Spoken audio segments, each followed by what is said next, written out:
동물병원에서 시술받은 반려견이 죽었는데 견주가 받아본 진료 기록부에는 병명도, 치료 내용도 적혀 있지 않았습니다. 의료 사고였는지를 확인할 근거가 사실상 없다는 얘긴데요. 수의사가 진료 기록을 제공하지 않아도 되는 현행법에 구멍이 있었습니다.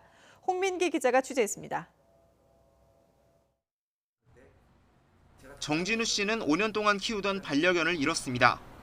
안약 처방을 받으러 간 동물병원에서 의사 권유로 눈꺼풀 고정 시술을 했는데 1시간도 지나지 않아 죽은 겁니다. 매일 같이 자고 저는 아들같이 키웠단 말이에요. 저는 그때 이미 이성을 잃은 상태였고요. 강하게 항의해 받아본 진료 기록부엔 진정제를 투여했다는 내용 한 줄뿐 병명과 치료 내용은 전혀 없었습니다. 저도 여러 군데 물어봤는데 이게 그냥 진정제래요. 알 수가 없죠. 네. 증명할 수 있는 방법이 없어요. 김지혜 씨 반려견은 디스크 수술을 받은 뒤 뒷다리가 마비됐습니다. 병원 측은 수술 중 척추가 녹아내리는 증상이 새로 발견됐기 때문이라고 설명했지만 김 씨가 떼본 진료 기록부에는 이런 내용이 하나도 적혀 있지 않았습니다.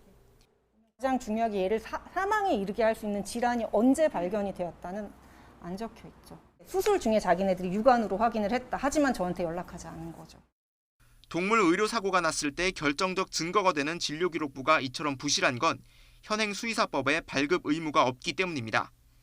진단서, 검안서, 처방전 등을 요구받으면 정당한 사유 없이 거부할 수 없도록 돼 있지만 병명과 치료 방법이 담긴 진료 기록부는 발급해주지 않아도 되는 겁니다.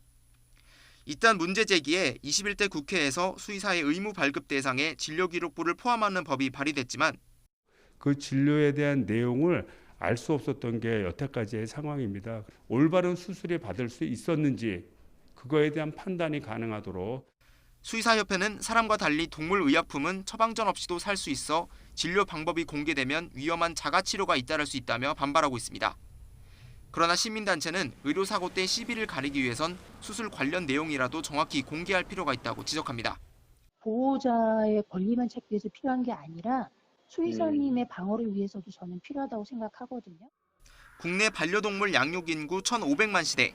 갈수록 동물 치료나 수술 건수도 늘고 있는 만큼 처방전으로 의약품을 살 수 있게 하는 등 동물 의료 제도의 틀을 정비할 필요가 있다는 목소리가 커지고 있습니다. YTN 홍민기입니다.